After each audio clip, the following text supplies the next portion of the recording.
Treasure Island is a children's adventure novel by Robert Louis Stevenson, first published in 1883.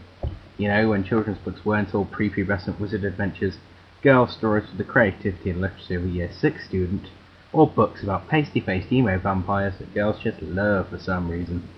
Anyway, some would call it one of the most iconic coming-of-age stories of all time.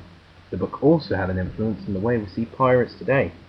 For example, treasure maps, X marks the spot, tropical islands, and pirates sat on the shoulder of one-legged pirates. But now on to our first topic. Stevenson was around about 30 when he began writing this book. The first 15 chapters were written in the Scottish Highlands whilst on holiday with his obviously ignored family.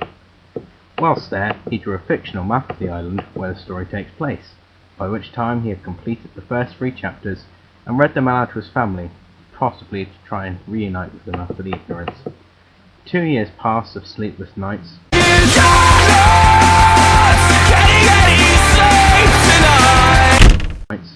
and Stevenson was ready to publish the book. First, it was released in episodic format through newspapers, although this approach didn't work as well as he'd hoped. He then tried publishing it all as one book, and he struck immediate success. Critics were in love with it, even the Prime Minister enjoyed it. Stevenson was then paid £100 for the book, a lot of money back in the 1800s. Unlike nowadays, where authors like J.K. Rowling and Stephanie Meyer use £100 as toilet roll, the undeserving cows. Sorry, I'll stop Harry Potter and Twilight hate now. The story begins in a mid-18th century seaside town, where the narrator is Jim Hawkins, the young son of the owner of the Benbow Inn. A drunken seaman called Billy Bones stays at the inn for a very long time, making Jim feel very suspicious.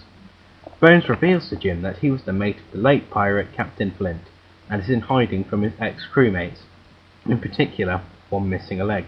These ex-crewmates are hunting down Billy Bones for his sea chest. Sounds like a modern-day divorce.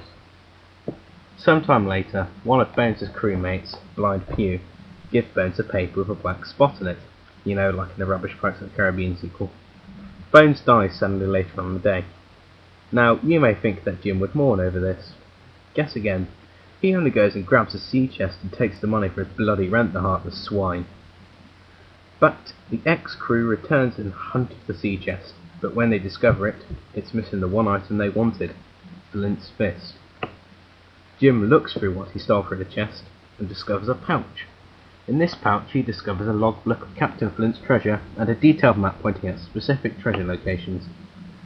Squire Trelawney, a man Jim met on his travels, takes Jim to Bristol.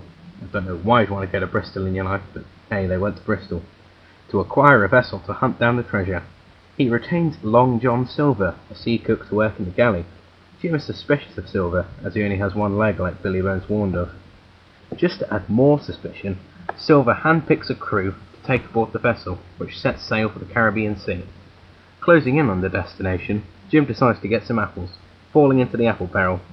Hiding inside, he overhears Silver talking to his crew, revealing that he was a member of Flint's crew, and reveals his plans to murder the vessel's leaders after grabbing the treasure.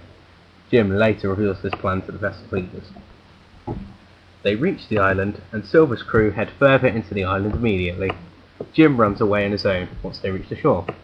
Whilst hiding in the woods on the island, he encounters Ben Gunn, who was also one of Flint's ex-crew, although he was marooned on the island for 3 years. It's made him a little bit crazy. He treats Jim nicely because he has been brought back to civilization. In the meanwhile, Trelawney surprises and overpowers the few pirates left on the vessel. He rows to shore and moves into an abandoned, fortified and ruined stockade on the island, where they are soon joined by Jim Hawkins, having left Ben Gunn behind. Jim approaches the vessel at night. He cuts the anchor rope, setting the vessel adrift a little bit. He boards the vessel and discovers there are 2 pirates left. One of them is dead, but the other is Israel Hands, and who attempts to murder Jim, but Jim shoots him dead. The next night, Jim sneaks onto the vessel again, but all the pirates witnessed the death before and are now hiding on the ship as well. And, well, he's captured. Surprisingly, when Silver returns, he refuses his crew's demands to kill or torture Jim for information, revealing there is some good in that old pirate art of his. They depart for the treasure the next morning and discover it quickly. They open the chest only to discover that all the treasure's gone. The enraged pirates turn on Silver and Jim, but Ben Gunn and Squire attack the pirates by surprise, killing 2 and dispersing the rest. Silver surrenders, begging to return to his duty as a cook. They depart for Ben Gunn's home, where they discover the missing treasure was there all along. The treasure is divided amongst the loyal members, and all the pirates, well apart from Silver, are left marooned on the island. Silver then escapes from the vessel with the help of Gunn, taking a portion of the treasure for himself. Remembering Silver, Jim reflects upon the situation positively, hoping Silver will find his old wife who he'd been told about before. Aww. Well, that's the book, folks. Thanks for listening, and I would like to leave you with one last point. If you ever decide to read a children's novel, pick Treasure Island. It's exciting, adventurous, and is charming from start to finish. Also, don't read Harry Potter or Twilight because you'll be funding terrorism.